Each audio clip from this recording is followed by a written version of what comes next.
What up, Laker family? It's your boy DTLF back with another post-game recap. Fortunately, the Lakers lose um, to the Flippers, 112 to 104. And, this is another routine loss to the team that plays like it's their Super Bowl every time that they face the Lakers. There's a lot of key factors that contributed to this. We're going to get into all of that. And I'm also going to break down to you guys why I believe Gabe Vincent is the worst Laker on the roster. Okay. And I'm not just talking about the talent. I'm going to go pound for pound the contract with everything. We're going to break it all down for you guys here live. Very disappointing loss tonight for sure. However, I'm still proud of the fact that they came back in the second half and they definitely outplayed the Flippers in the second half. Completely different team that showed up in the first half. And that's been a problem for the Lakers all year. All year, the Lakers have, unfortunately, play better in the second half than they play in the first. And a lot of times we come up short like we did tonight, 112 to 104. But here we have a team in the Lakers, that, again, first quarter, man, they got outscored 29-36. Okay, 29-36 is already a bad start. We've been having those. Second quarter, 28-18, even worse, right? Even worse, right? They established a commanding lead. At one point, we were down 26. And then we have to overexert all this energy to come back in the second half, and ends up being, um, just a little bit too short. So you hate to see it, man. And but I definitely am encouraged by the fight. We didn't give up, and we came back and at least made it interesting from a basketball standpoint, at least. But LeBron James didn't have the best shooting night tonight. 9 for 19, 1 for 4 from beyond the arc. But he definitely helped spearhead a little mini comeback. He did have 6 assists, 4 turnovers, got to clean those up, 2 steals, pretty solid there. What can I say about Jake, man? Jake didn't play much in the second half. What happened there? He didn't have a great first half. 2 for 5 from the field, 7 points. He did have 5 rebounds and assists. Did have 3 steals and 4 blocks, though. So I'm a little shocked that he didn't, based on his defense. Offensively, he wasn't there, but you have to start wondering if JJ prioritizes offense more than defense, because this guy did have 4 blocks in the first half with 3 steals. So defensively, he was there. Offensively, he was not. DeAndre Ayton was a complete and total bum this game. Only 4 points on 2 for 5, not assertive enough. 5 rebounds and a turnover and a block. All right, minus 14 on the plus minus. Marcus Smart, 10 points, 4 for 10. He had some big shots there towards the end to help us with that little mini comeback. Unfortunately, again, it was not enough.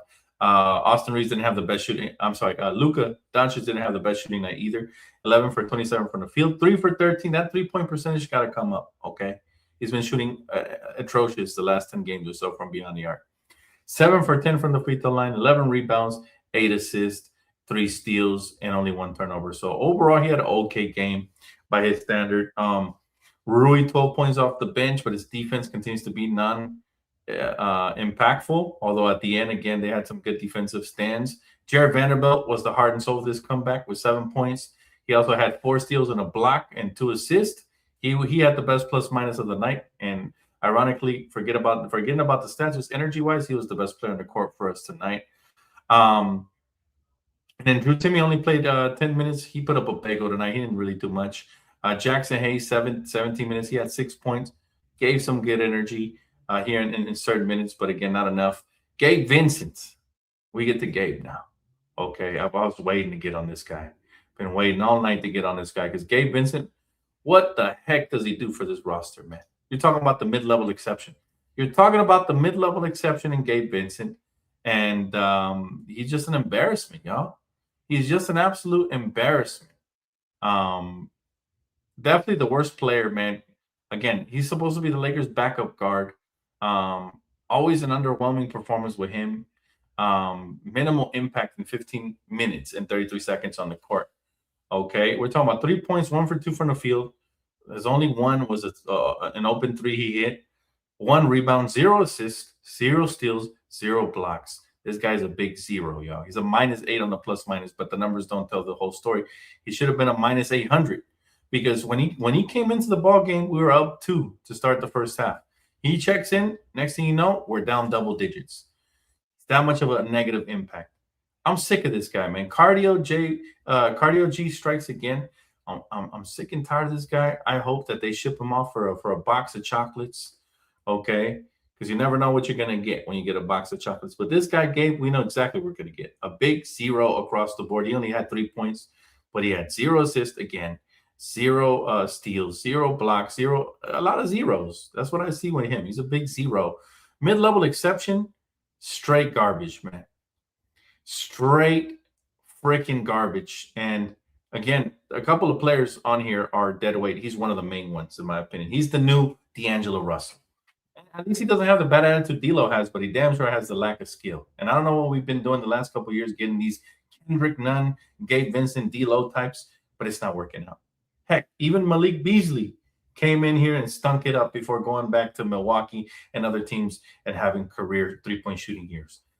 Maybe they're not made for the pressure, because Gabe Vincent was not this player for the Miami Heat. He was not this bad. He's been an atrocity to mankind. He is just, I don't understand how he, gets more minutes than the water boy at this point. You know what I mean? Like, this guy should not be out there. He's a negative asset. We're going backwards with him. Why does the coach keep playing him? Why is he so stubborn? And every year, even with the last coach, it truly feels like we always have a teacher's pet. We always have a player that no matter what he does is going to get PT. And I'm low-key sick of that shit, man. Get Gabe Vincent off my team. My guy, the truck star, says package Gabe plus Aiden plus Maxey plus Dalton together. Man, I don't care what we get in return. We can get a pack of gum for these bums.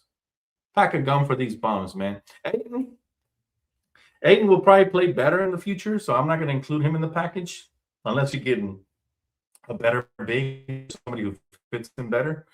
But I'm going to hold on to Gabe. But as far as Maxi Kleber, who never plays, Dalton, who seems like he never plays, because when he plays, he's a ghost. He's like Casper the Friendly Ghost. And then Gabe, who's just negative out there. He's always negative. It's an embarrassment, man, how every year, and we got to put this on Rob. We got to call him out, because every year it feels like Rob Pelinka pulls up and he gives out bad contracts. And this year, and in the last couple of years, he's been doing that. Gabe Vincent, mid-level exception, he's making over $10 million to put up bagels. 3 points is all he had in 16 minutes. Horrible, man. Lack of defense, lack of size, lack of athleticism there. I'd rather play anybody else. Give me Nick Smith. Give me Kobe Buffkin. Heck, play Drew Timme. I don't care if he's out of position. Anything. Because whatever Gabe is doing, it's not working, man. Cardio Gabe is literally out there just running laps. Back and forth, back and forth, back and forth. Sometimes you forget he's even on the court. There was a play when Jake LaRabia had Gabe Vincent wide open in the corner, and instead of looking to him, he just teardropped it over a double team and missed. And I was happier with him taking that shot than passing it to Gabe, because we know it's a guaranteed brick heading down Gabe's direction. I don't know. It's just it's truly an embarrassing effort, man. Put Gabe in the G League. I don't want him anywhere near my team. I'm afraid he'll ruin the G League too. Dan, the thing is, this team is supposed to want Gabe. Who would want him? He's an expiring contract. Somebody's going to use that. Somebody's going to want to have cap space in the summer. Heck, maybe even the Golden State Warriors. Maybe Kuminga is a realistic possibility for expiring contracts like Gabe's. Because remember, rumors have it they're going to pursue LeBron James in the offseason and or Giannis via trade. LeBron is a free agent and Giannis via trade. That rumor came out today. If you guys haven't seen NBA Coast to Coast with me and Lou, check it out. We covered a lot of that. But there's going to be teams that are looking for expiring contracts for the summer. Okay? And Gabe is an expiring contract. If you can't get nothing for Gabe, you're in trouble. You're in trouble. D. Free said, Ayton benched again 4 times in the last 8 games. He's been playing horrible. I can't even blame JJ Redick for benching him. 4 points, 2 for 5 from the field in 21 minutes, minus 14 on the plus minus. Pretty bad. Pretty damn bad. By the way, he only had 5 rebounds in 21 minutes. Not enough. Not enough. And so, yeah, I mean, it sucks. It sucks, but it seems like we can never find our answer at the center position. Who was the last good center the Lakers had? Like, legit good center. Like, good center. Was it Andrew Bynum? That's a long time ago. That's a long time ago. You know, who was the last good, like, true good center? I'm talking about a pure center. That way, Andrew Bynum, before him, Shaq. We've had a bunch of plug-and-plays in between. Bunch of guys that just either they play the center position by committee or, you know, they're just plug-and-plays. We've had Brooke Lopez. We've had Roy Hibbert. We've had DeAndre Dwight. I'll give you Dwight, but I do think Dwight was a plug and play because he wasn't fully manning the paint. It was like they were splitting the minutes between him and JaVale McGee. So, but I'll give you Dwight. That's about as close as it gets. But even before Dwight, fine. Like it's been a while since we had a legitimate stability at the center position. And maybe it's because the league doesn't prioritize centers, and Rob Pelinka damn sure doesn't prioritize. He does not. Okay, because he couldn't even get AD, a center, to play alongside him. So it just sucks. It just sucks. Teams only want expires if you're willing to take on long-term salary. The Lakers do not want so unless they've given up an asset. It's harder than you think to get rid of those salaries. We'll see.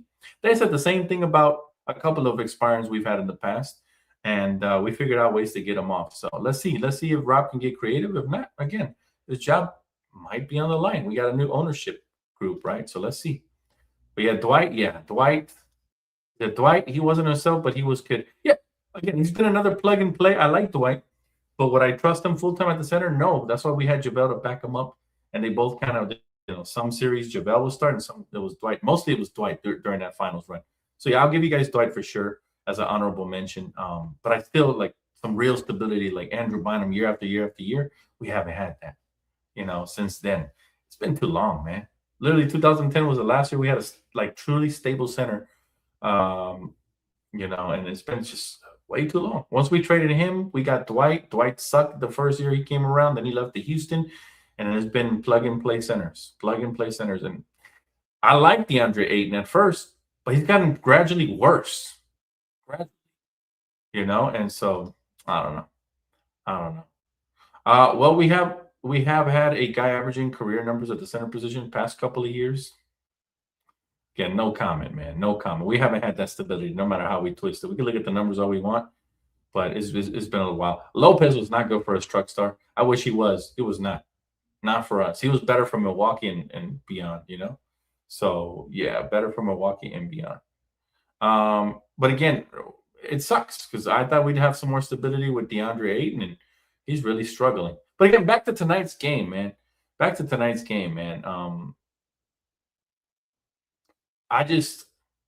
Again, we let Kawhi get 24, Zubats get 18, James Harden get 18. Meanwhile, for us, 32 for Luka, 23 for LeBron, and then Rui with 12 was the next best score. It's like we need that third option to come up and play better, man. We haven't had it, man. 104 points versus the Clippers. That's tough. We only shot 45% from the field, 33% from beyond the arc. I told you guys pregame we needed to hit our threes. We did not. We didn't say closer to 40%. We did not. 33% is abysmal for anybody's standards, right? Free throws, we left 5. We left 5 on the line. Again, we keep leaving free throws. Meanwhile, the Clippers only missed 1. They went 20 for 21.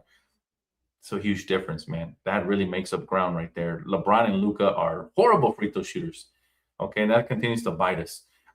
Assist 24. I told you guys I had raised my standard to 30 plus. We got under 25. That was my old standard, right? So it's just not going to cut it there. Steals 14-8. You couldn't tell we had 14 steals. Okay. We had 8 blocks. They had 0. Couldn't tell. Didn't really translate to many transition buckets. We only had 10 turnovers. They had 18. But again, it's the other things, man. Points in the paint, we got bested 52 to 46. Bench points, we got bested 35 to 28. We got to solve that. All right. We losing in the margins. We can't afford it, man. We can't afford to lose these little areas, man. So we'll see. That career numbers was AD. Yeah, I don't consider him a center at all. He didn't even consider himself a center. He wanted to be a power forward. So I'm not going to give you AD. I'm talking about a real center, a man's man down low. You got a bubble wrap AD. He's not a center. He's a power forward disguised as a center. I knew you were going to say AD. I'm not giving you that one. No, sir. We can argue over around the league episode, man. We're going to have to get back and forth with that one. Gabe was James Bond tonight. 007. I like that. Yeah, can't do it. Gabe being the first guy off the bench. Can't do it. We got to figure out Luka play in 2026. He's been putting up numbers, but he's been bad and plus minus every game, win or lose this year. We also got to figure out how to make LeBron a little bit more efficient because he was doing it the last couple of weeks, and then over the last couple of games, it's kind of fallen off. So both of our stars got to be better in order for us to win these games for sure. I like that 007. That's fire. That was fire, sis. We lost this game when Rui missed that 3 and Colin hit his 6-point swing, ends the game. We just burned too much energy trying to come back because they got down. Yeah, so you're saying the same thing I'm saying. We lost this game in the first half, which is what we had said pregame. We got to get off to a quicker start. We didn't. We have not solved getting off the quicker starts. I don't know why. I don't know why we suck at getting off the quicker starts. Earlier in the year, we were doing it with Austin Reeves and Luka. They were getting off the quicker starts. With LeBron and Luka, we're not. We trailing consistently after the first quarter. That's a bad omen for a team like the Lakers. We got to get off the quicker starts. Period. It's unfortunate, guys, but this was a very winnable game. It was a very winnable game. It was. And we lost it, unfortunately, and we put ourselves in that hole early in the game. And when you put yourself in a hole early in the game, you're going to struggle. You're going to struggle. You come back. You risk even overexerting yourself and getting injured. It's scary. It's scary, especially for our older players. All right. I thought Marcus Smart had some great energy. I thought Bando had some great energy. And to me, those guys were, the players of the game right there. The players of the game, for sure. Forget about the scores and all that. To me, it's all about effort. Those guys kind of spearheaded a mini comeback, and we almost had it. We almost had it. And the worst part is that certain teams lost. That would have helped us, man. It would have helped us to win tonight and to, maybe even leapfrog some of these teams, but we didn't do it, man. And it is what it is. But again, the West is tough. Every loss is a setback. We fell from number 5th spot to the number 6th spot now. The Phoenix Suns just leapfrogged us by half a game. So they're 27-17, and we're 26-17. The Rockets, we could have leapfrogged them. They're 26-16 as well. So half a game separates us in the 6th slot and the Rockets in the 4th slot. Okay. Meanwhile, Denver wins again tonight, and San Antonio wins again tonight. So that's unfortunate. Those top 3 teams continue to create separation. The Thunder, the Spurs, and the Nuggets. And the West is starting to catch a little bit of a shape, right? You got the Lakers as a barely non-playing team.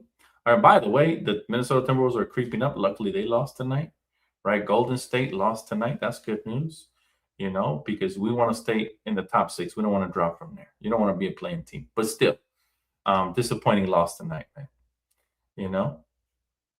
Let's see.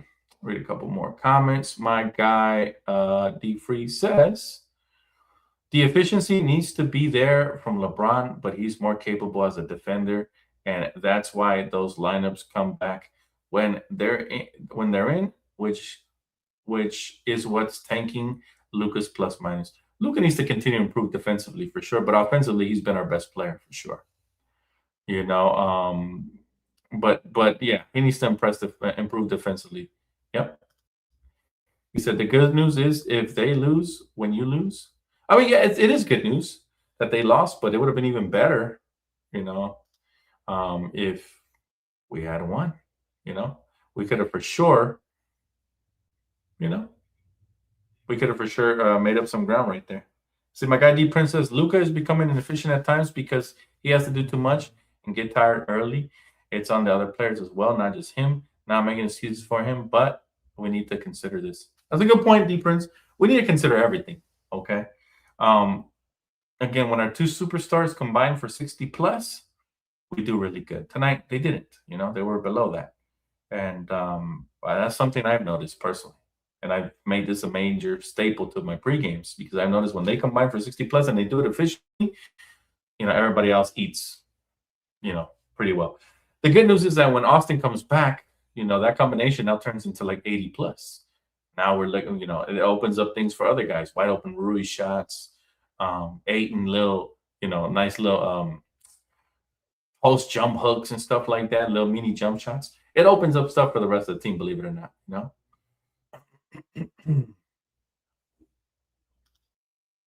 Let's see. That's also on him, Prince, because he has a tendency to, when the game gets out of hand, start commanding more usage and starts putting shots up more, forcing it. Well, to be honest, man, sometimes they both miss shots down the stretch. Both LeBron and Luka, and most importantly, they both miss free throws. One thing I can commend Austin Reeves for is he's a better closer down the stretch at times because he makes his free throws. He gets to the line and he makes the little clutch plays, the little efficient plays, the and one, stuff like that. So Austin is another one of our closers, and I think he might be the more efficient closer than the two, Luka and LeBron, if I'm being honest. At least this year. He's shown us that. So let's see how we continue moving forward and how we adapt moving forward. But this isn't the Luka versus LeBron. This is the both of them. They both can improve and they can both get better. And yeah, let's hope for the best. All right, we got a super chat. Eternally grateful I am. You have contributed with this super chat to a great cause. You have brought balance to the force. Thank you. Thank you so much for super chat, my guy. He said Magic Johnson set us back at the center position by trading away Zubac. I agree with that. For a bag of peanuts. Now he bullies all our so-called centers, and he bullied AD as well.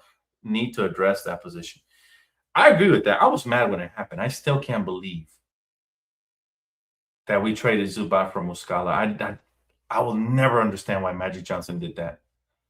I will never, ever understand why Magic Johnson did that. Till today, that is one of his worst moves he has done. Where did that come from? Like, why?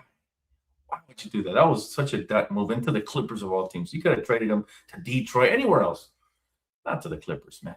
So you're absolutely right. And that is, I've been saying it. We haven't had stability there at the center position for quite some time. So you're absolutely right, brother. Thank you so much for super chat. I wish we had some stability there because that center position is important, even though it gets undervalued in today's modern NBA because everybody feels like they can get away with small ball and three-point shooting and face up small ball fours playing the 5 position. You know, even guys like AD, who even though he's 6'11", sometimes he plays like he's 6'8". Right? He doesn't get big. He plays kind of soft in the paint at times. And at times, he looks like a monster. He's out here like prime Ben Wallace, blocking shots. So with AD, you never understood what you were going to get. For me, I liked him better in the KG position, playing the 4. But again, that's old school. Right?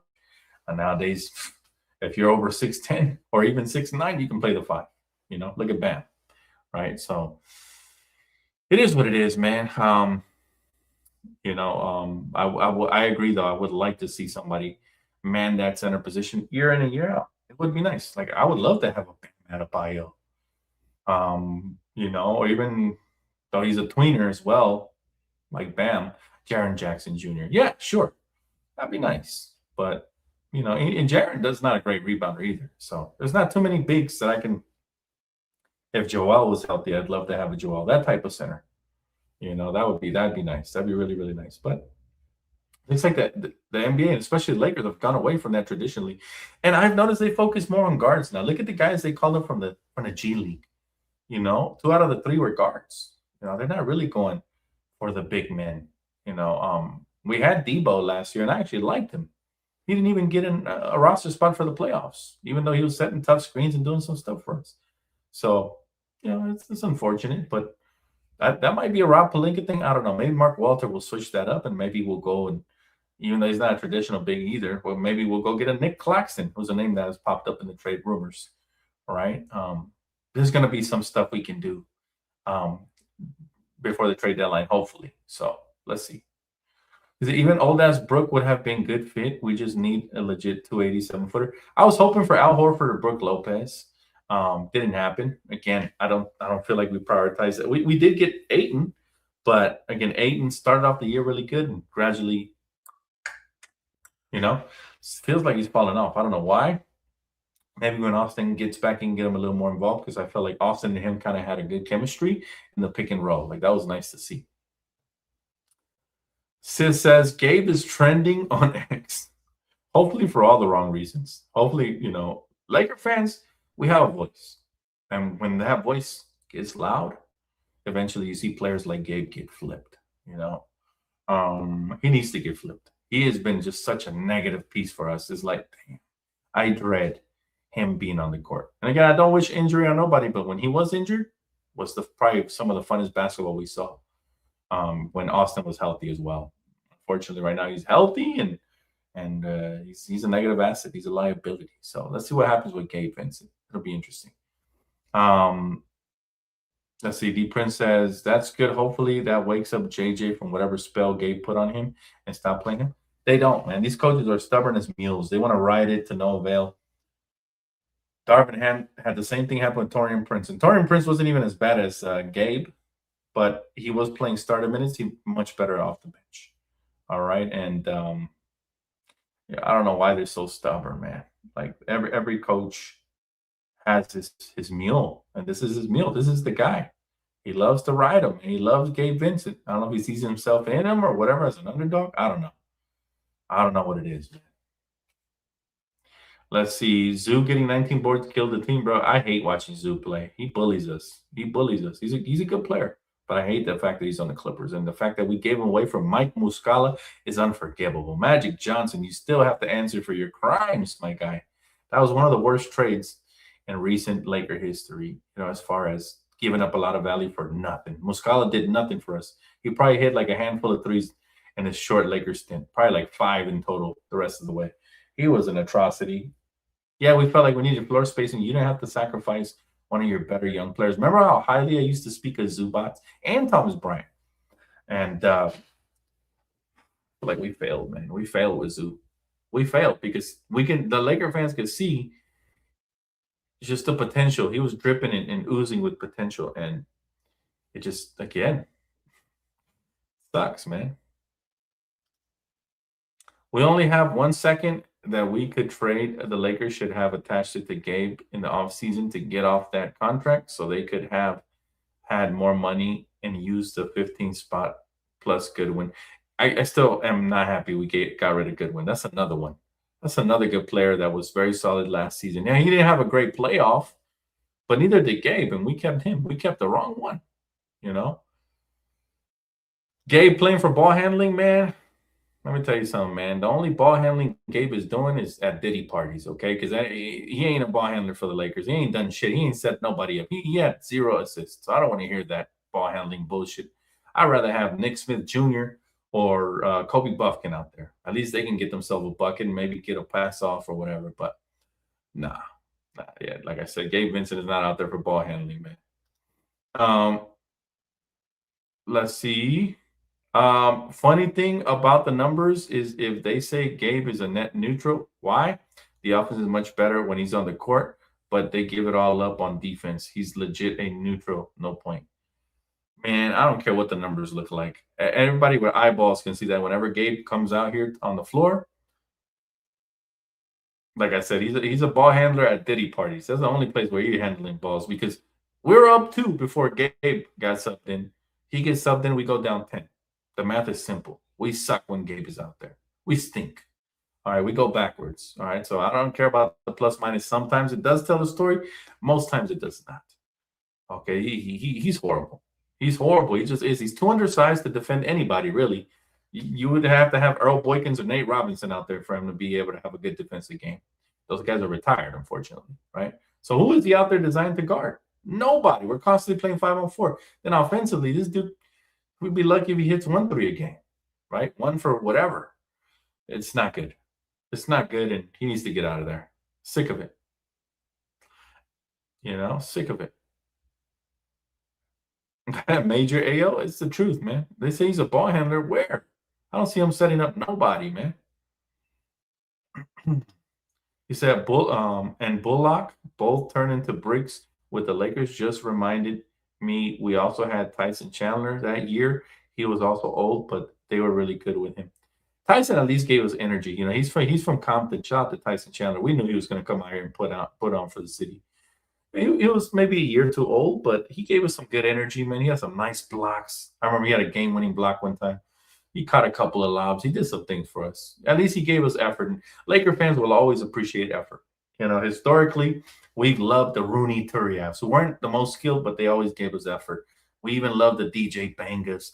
We loved these guys because the effort was always there. It wasn't because they were superstar athletes or amazing. That's what Tyson Chandler did. He came in here and he gave us effort. So I love him. Oh, that's awesome. She said she went to Dominguez with Tyson Chandler. That's so dope. Yeah, Tyson Chandler is a real one. Shout out to Tyson. I'm happy he won a championship with the Mavericks. Shout out to our Compton peeps, man. They know who they are. Tayshaun Prince was another one. I hated him with the Pistons, but I always respect this game. Another one from Compton. James Harden, we don't claim him, and Russell Westbrook is just, I don't know. Brokeback Westbrook is what they call him in the streets, bro. We don't claim him either. But the ones that made us proud and actually played hard and represented the city well, we love them. And Tyson was one of them ones, for sure. Yeah, that's pretty awesome. Small world, sis. Small world. Yep, Tayshaun Prince. Love Tayshaun Prince too. Those you was good. You was in the right era. You were going to school with some real ones and some real hoopers. You know, that's pretty cool. That's really cool. I think my brothers went to Compton High around the same time. I don't remember the exact years, but they were there. My brothers Eddie and Josh, for sure. Let's see here. Timmy looked great on defense, and he had a great offensive player and gets 10 minutes. He's a FUJJ. Yeah, man. I like Timmy for sure. He's got some things to work on though, for sure. But I like the prospect of Timmy. Maybe they'll hold on to him and continue. He's 25 though, so he has to put on now for a chance to crack the roster. You're paying 13 million for a guy that makes no difference. Was my numbers point? That's a large sample. His offense help, but they give it up on D. So what's the point of playing him? No, I agree with you. I don't feel like he's good offensively, man. He rarely goes over 10 points either. So, the numbers can be a little tricky. This dude is he's in the single digits a lot. And most times he's under $5. I'm sorry, under 5 points, right? So Evan, I'm not sure, man, but we here, man. God willing, soon we get back to our spot, but I'm enjoying it, man. It's really peaceful. If I stay quiet, you can hear the silence. Listen. Quiet. It's quiet out here, man. You can hear the crickets. Okay, so I try to, these walls are thin, so I try to keep it a little low on the energy side. But if the Lakers would have won tonight, I would have lost it, man. I would have went crazy tonight. I would have had to wake up some neighbors. I heard a lady announcer, the one with Danny Green. She said Kawhi isn't the same as Kobe. I forgot what aspect they are. Some according to her. No, that's all I gotta say. Hell no. Kawhi Leonard is a lower tier, a way lower tier than Kobe. He's not even in the top 10. Kobe's a top 3 player all the time. Not in the same tier. Now, Kawhi is in the same tier as D Wade. Okay, there's levels to this. And that's not an insult. D Wade isn't a good tier. You know what I mean? Like, there's levels to this. Kobe's in the tier with Jordan and LeBron, whether they like it or not. That's where he's at. That's the tier. And that's a lonely tier because they're at the top. He's up there with the Kareems and the Magics, the top of the top players at their positions. Kawhi Leonard, not even the top player at his position. LeBron is, right? Heck, I go as far as to say that offensively, I'll take KD over him. Defensively, I'll take Kawhi, but they're kind of in the same tier, KD and Kawhi. She said, do they bang on your door asking if you need towels? I hate that shit. This is a really nice hotel. They do not do that. They're very respectful. It usually happens during the day if they do ask. Most of the time, I got the number here. I can call for room service. They can bring up the toilet paper or the towels or whatever we need. That's usually how it happens here. Pretty cool. Yeah, they really haven't banged on our door or anything. It's very quiet, man. It's a nice neighborhood around here, and it's cool. It's peaceful, And the thing I think me and my girl are enjoying the most is the bed. King size, very comfortable. We even we got to buy one of these for our apartment. When we get back, that's how comfortable it is. We're going to miss the bed the most when we leave. That's the one. The bed is so comfortable, sometimes it's hard to roll out of bed. Like today, I had to wake up early. I got to put 2 alarms. My girl's phone and then mine. So it's tough to roll out of that bed. Like you just want to, it hugs you up. We'll sit there sometimes and when it's really cold, watch some Netflix and enjoy ourselves. But we haven't had too much free time, even here in the hotel. So, but hopefully after today, we'll get a little more clear. Prime Boy said, I wonder how much money Bomber paid those poor people to wear that Clipper trash and fill that whack arena. All I got to say is, Prime Boy, I ain't going to call them poor people because they sold out, man. They couldn't pay me enough. Fun fact, I got offered, media credentials to cover the Clippers. I could have been covering the Clippers right now. True story on everything, I'll tell you. I turned it down. I'm not going to sell out. I'm a Laker for life, man. If I can't get a job with the Lakers, I'd rather work independently for myself and with the help of my sponsorships like I'm doing now. But the dream goal is, you know what the dream goal is. So, but I don't feel sorry for those people if they do sell out for the Clippers, bro. But most of them, they're masochists. They love the pain. Because I was asking, my fellow Laker fans, like, what Clipper fans even like about the Clippers? Every year is the same shit. You either first or second round exit at most. At worst, you missed the playoffs. You traded away all your lottery picks. What do you guys have to look forward to? I just don't get it, man. You gotta be a masochist. You gotta love the pain to be a Clipper fan. There's no reason to be a Clipper fan. There's literally 29 other better franchises you could root for. Literally. They're at the bottom of the barrel all the way. He said maybe the Kawhi point was playstyle based. The playstyle isn't even the same. Kawhi's a good mid-range shooter, but Kobe's will, determination, and clutch factor was way better than Kawhi's. Way better. Plus the emotional factor, man. Kobe was a dog. Kawhi is a robot. It all factors into it. Kawhi's in the same class as Tim Duncan. Not to say that they're bad players. They're great players, but they have the personality of a cereal box. Okay? I think I get more out of reading a cereal box than watching these guys' facial expressions. There's levels to this, man. To be on the level of a LeBron, of a Kobe, of a Jordan, your swagger has to be impeccable. Right? You have to be able to sell jerseys. I don't see too many Kawhi Leonard jerseys in Southern California. Right? These guys, again, I'd rather watch paint dry than to watch these guys' facial expressions. They are boring. They are freaking boring. Kawhi Leonard and Tim Duncan are two of the boringest players as far as emotion-wise.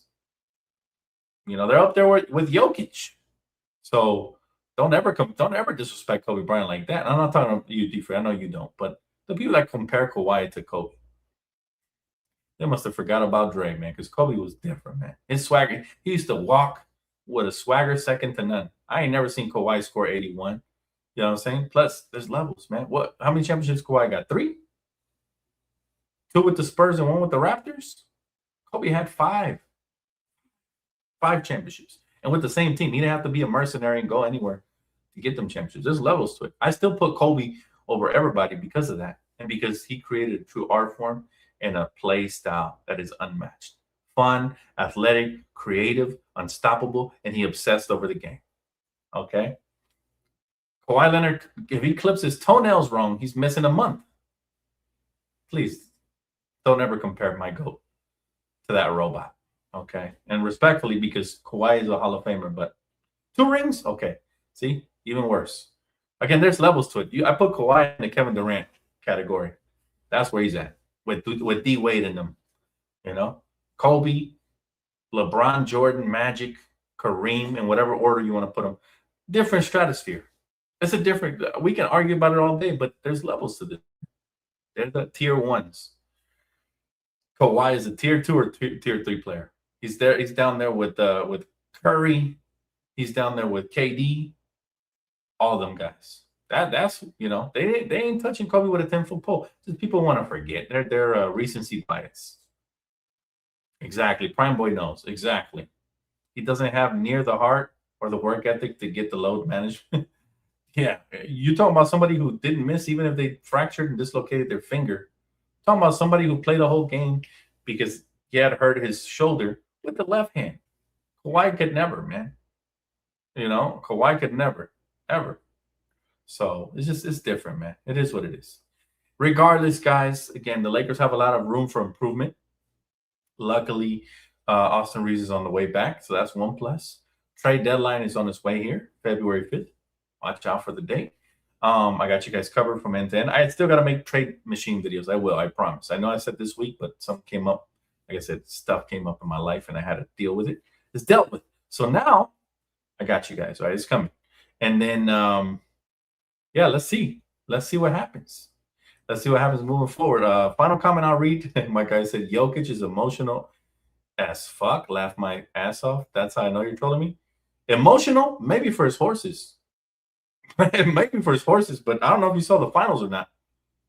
Jokic is in the same level as Tim Duncan. All right, if we're talking about basketball emotions. I know we're not talking about basketball. You got to be talking about the horse racing, man. He showed more emotion in one horse race than he did in his finals championship run.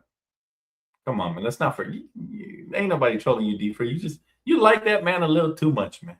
You like Jokic just a little bit too much for my liking. It makes me really uncomfortable because he's very unlikable. I'm surprised you like him, but hey, to each his own, man. Some people like Tim Duncan, some like Kawhi. I prefer the players that had true heart, swagger, and really had a passion for the game like Kobe, man. Players that were shedding tears from the hard work they put in to get there. Not the ones that were naturally gifted and were handicapped by the system and getting away with hooks and stuff like Jokic. And so they didn't truly appreciate their championship run. Okay. So that's what I prefer. Kobe Bryant over all of them. I'm sorry. It just is what it is. And by the way, today's the 20th anniversary of the 81-point game. Unfortunately, we lost, but doesn't take away from the celebration, man. Special, special talent will never be replicated, and the passion never to be duplicated. All right, guys. That's going to wrap it up for me. Appreciate y'all tonight, man, for tapping in as always. Do not forget to hit that like button for your boy one time. I will see you guys on the next one on Saturday. I think we face the Mavericks next. So that one's going to be interesting because the Mavericks been playing a lot better. They won tonight versus the Warriors. The Warriors are struggling. Obviously, they're hurt. But that's definitely a dangerous team. We got to watch out for them. So I look forward to that one.